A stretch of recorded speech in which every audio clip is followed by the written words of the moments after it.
વિધાનસભાની પેટા ચૂંટણીની ગુજરાતમાં વિધાનસભા પેટા ચૂંટણી માટે ભાજપે ઉમેદવાર જાહેર કર્યા છે। ભાજપે વિધાનસભા પેટા ચૂંટણીના ઉમેદવારોની ઘોષણા કરી।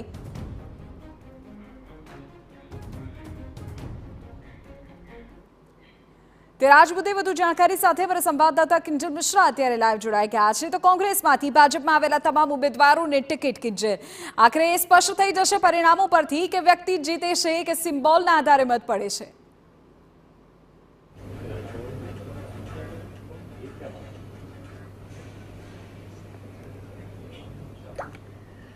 विधि भाजपनी जे बैठक छे आ तमाम जे कही शकाय कि गतिविधिओनी वच्चे भाजपनी प्रदेश स्तरनी जे बैठक छे ते पण शरू थई चूकी छे। कमलम खाते बैठकनी शरूआत थई चूकी छे। भाजप प्रदेश प्रमुख CR पाटीलनी अध्यक्षतामां जे बैठक चाली रही छे तेमां जे तमाम भाजपना धारासभ्यो छे तेમને બોલાવવામાં આવ્યા છે। તેની સાથે જિલ્લા જે સંગઠનના પદાધિકારીઓ છે તેમને પણ બોલાવવામાં આવ્યા છે। મહત્વની વાત એ છે કે 12:30 વાગ્યા બેઠક શરૂ થવાની હતી। આવી પણ ચૂક્યા હતા, પરંતુ બેઠક પહેલા જે પણ જગ્યા પર નારાજગી હતી તેમને ઇન્ડિવિજ્યુઅલ સાંભળવામાં આવ્યા હતા।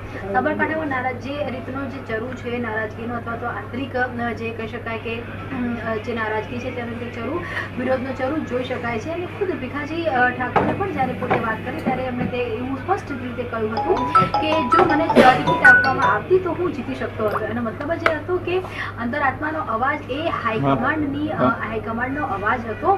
હાલાકી તેમને પ્રદેશ પ્રમુખ સાથેની બેઠક થઈ અને ત્યારબાદ અચાનક છે તેમના સૂર છે તે બદલાઈ ગયા છે। તેમણે એવું પણ કીધું કે જે પણ વિરોધ કરી રહ્યા છે તે કોણ છે તે હજુ તેમને ખ્યાલ નથી, કેમ કે તે પોતાના જ મત વિસ્તારમાં પહોંચ્યા નથી। પરંતુ જો તેમના કાર્યકર્તાઓ કે સમર્થક હશે તો તાત્કાલિક ધોરણે આ વિરોધ બંધ કરી દે તે પ્રકારની વાત છે તે કરી છે। તે જ રીતે સુરેન્દ્રનગરના જે હોદ્દેદારો હતા તેમણે પણ જે પ્રદેશ મોવડી મંડળ છે તેની સાથે મુલાકાત કરી છે। બીજી તરફ વડોદરાના પણ કેટલાક જે હોદ્દેદારો છે તેમણે મુલાકાત કરી લીધી છે। વિધિ સૌથી મહત્વની વાત એ છે કે લોકસભાની ચૂંટણી હોય કે વિધાનસભાની પેટા ચૂંટણી હોય પણ કોંગ્રેસમાંથી ભાજપમાં આવેલા લોકોને જ્યારે ટિકિટ આપવામાં આવે છે તો એક નારાજગી છે તે ખૂબ જ સ્વાભાવિક રહેતી હોય છે। તેની આ જ વસ્તુ લોકસભામાં સાબરકાંઠામાં જોવા મળી રહી છે કે મહેન્દ્ર બારૈયા કોંગ્રેસમાંથી ભાજપમાં આવ્યા છે। હજુ તેમના ટ્વિટર એકાઉન્ટ ઉપર કોંગ્રેસના જ હેશટેગ છે અને તેમના પત્ની કાર્યકર્તા પણ ન હતા અને તેમને ટિકિટ આપવામાં આવી છે અને એના કારણે જે એક ઉકળતો ચરુ છે તે સાબરકાંઠામાં જોવા મળી રહ્યો છે। આ જ પરિસ્થિતિ સુરેન્દ્રનગરના લોકસભામાં પણ જોવા મળી રહી છે, કેમ કે એ આયાતી ઉમેદવાર છે।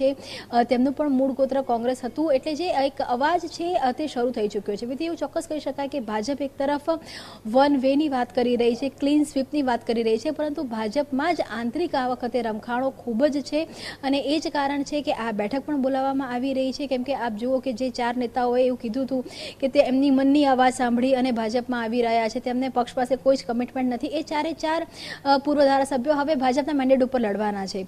તો જે પ્રકારની પરિસ્થિતિ અત્યારે સર્જાઈ છે તો ભાજપ ચોક્કસ એવું કહેતી હોય કે ભાજપનો એક જે દાવો છે કે ભાજપ વન વે છે, ભાજપની ક્લીન સ્વીપ છે, ભાજપ લોકસભા ચૂંટણીમાં 5 લાખના માર્જિનથી જીતશે, પરંતુ કાર્યકર્તાઓમાં એક આંતરિક ઉચાટ છે, એક નારાજગી છે અને આ વખતે પહેલીવાર એવું થઈ રહ્યું છે કે લોકસભાની ચૂંટણી પહેલા કાર્યકર્તાઓ ખુલીને બહાર આવી રહ્યા છે। સામાન્ય રીતે આ પ્રકારના જે દ્રશ્યો છે તે વિધાનસભાની ચૂંટણીમાં જોવા મળતા હોય છે કે જેમ જેમ ચૂંટણી નાની થતી જતી હોય છે તેમ તેમ નારાજગીના સૂર છે તે મોટા થતા જતા હોય છે, પરંતુ લોકસભાની ચૂંટણીમાં હરીન પાઠકને જ્યારે રિપીટ કરવામાં નહોતા આવ્યા ત્યારે આ પ્રકારની નારાજગી હતી એ ટૂંક ત્યાં સુધી જોવા મળી હતી જ્યાં સુધી નવા ઉમેદવારની નામની જાહેરાત થઈ નહોતી। પહેલી વખતે ગુજરાતમાં એવી પરિસ્થિતિ છે કે ઉમેદવારના નામની જાહેરાત બાદ ઉમેદવારોને બદલવામાં પણ આવ્યા છે અને ત્યારબાદ પણ જે ઉમેદવારો જાહેર કરવામાં આવ્યા છે ત્યાં પણ નારાજગી છે, પોસ્ટરો લાગી રહ્યા છે, સોશિયલ મીડિયા પર કેમ્પેઇન ચાલી રહ્યું છે। તો આ જે પરિસ્થિતિ છે એમાં એવું ચોક્કસ કહી શકાય કે ભાજપ ભલે વિન વિન સિચ્યુએશન માનતી હોય, પરંતુ વર્તમાન ચૂંટણીની અંદર ભાજપની જે લડાઈ છે ભાજપ સાથે જ છે। કિંજલ, એ જ બાબતને સમજવી છે કેમ કે 5 લાખ અને તેની વચ્ચે હેટ્રિકના દાવાઓ કરતી પાર્ટી અત્યારે અસંતોષ છે અને નકારી નહીં શકે, ત્યારે એવા કયા પ્રશ્નો છે, એવા કયા પડકારો છે કે જેને હવે આવનારા સમયમાં ડીલ કરવા પડશે અથવા તો એ મુદ્દાઓની ચર્ચા બેઠકમાં થશે? देखो ચોક્કસ પ્રશ્નો અને આ એ જ મુદ્દાઓની ચર્ચા છે તે ત્યારે બેઠકમાં થઈ રહી છે। બેઠકનો જે મેઇન એજન્ડા છે તે લીડ માટે, જીત માટેનો એક માહોલ છે, કેમ્પેઇન છે તે બનાવવાનો છે, પણ તેની માટે એ કાર્યકર્તાઓ એક થવું એ જરૂરી છે। આપ જુઓ તો સૌથી વધારે જે અસંતોષ છે આ વખતે ભાજપનો જ પોતાનો દાવો છે કે જે ભરતી મેળો તેમણે કર્યો તેની અંદર અંદાજે 57,000 જેટલા કાર્યકર્તાઓ, હોદ્દેદારો અને નેતાઓને ભાજપમાં ભેળવવામાં આવ્યા છે। વિચારધારાની જ્યારે વાત હોતી હોય છે તો ભાજપ એની એક અલગ આઈડિયોલોજી છે અને જ્યારે વિપક્ષ પક્ષમાંથી જે પણ લોકો આવતા હોય, કોંગ્રેસ હોય કે આમ આદમી પાર્ટી હોય, તેની એક અલગ આઈડિયોલોજી છે. જ્યાં સુધી તેમને કાર્યકર્તા તરીકે લેવામાં આવતા હોય છે ત્યાં સુધી કોઈ પણ કાર્યકર્તાને વાંધો નથી હોતો, પરંતુ જ્યારે તેમને કોઈ પદ કે હોદ્દા આપવામાં આવતા હોય છે ત્યારે એક પ્રકારની નારાજગી, એક પ્રકારનો વાંધો ચોક્કસ હોય છે.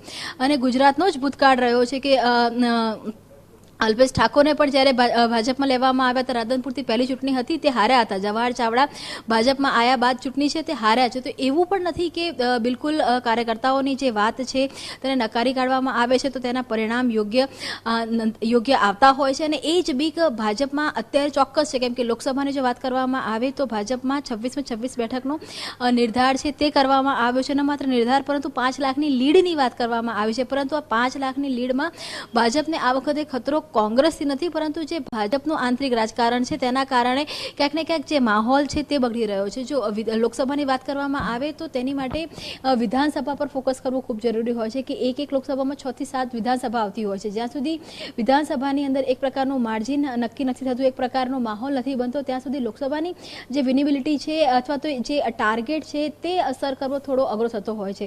આ બાબત સાબરકાંઠા જુઓ, સાબરકાંઠાની અંદર અરવલ્લીની વાત કરવામાં આવે, મેઘરજમાં બંધ થયું, બાયડની વાત કરવામાં આવે તો આખી સાબરકાંઠા લોકસભામાં અત્યારે એક નારાજગી છે. હાલાકી પ્રદેશના કેટલાક જે કેન્દ્રીય પ્રદેશના કેટલાક જે નેતૃત્વ છે, સિનિયર નેતા છે, તેવું પણ માની રહ્યા છે કે આ તમામ જે નારાજગી છે જ્યાં સુધી ઉમેદવાર ફોર્મ નહીં ભરે ત્યાં સુધીની રહેશે.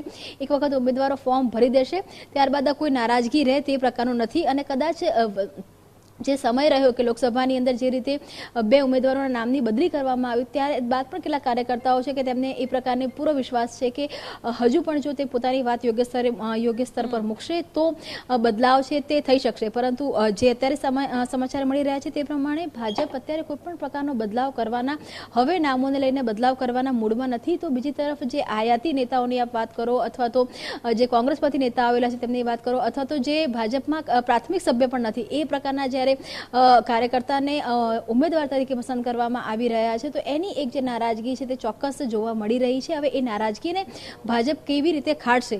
લોકસભા કરતાં સૌથી વધારે વિધાનસભામાં વધારે જોવા મળશે, કેમ કે આ પોરબંદરની વાત કરો તો પોરબંદરમાં હંમેશા અર્જુન મોઢવાડિયા, બાબુ બોખીરિયા આમને સામને લડ્યા છે. માણાવદરની અંદર કોંગ્રેસમાંથી જ આવેલા 2 ઉમેદવારો હતા, હવે અરવિંદ લાડાની ટિકિટ મળી છે. તો લોકસભા કરતાં ચિંતા જે 5 વિધાનસભા, માફ કરશો, જે 4 પેટા ચૂંટણી છે વિધાનસભાની, ત્યાં વધારે ભાજપને છે, કેમ કે કદાચ લોકસભા પૂરતું એક વિરોધ છે તે ખાડી શકે છે, પરંતુ વિધાનસભામાં આ પ્રકારનો વિરોધ ખાડવો એ થોડો મુશ્કેલ એટલે પણ છે કેમ કે એક સાથે જ બંને ચૂંટણીઓ છે, લોકસભા અને વિધાનસભાની.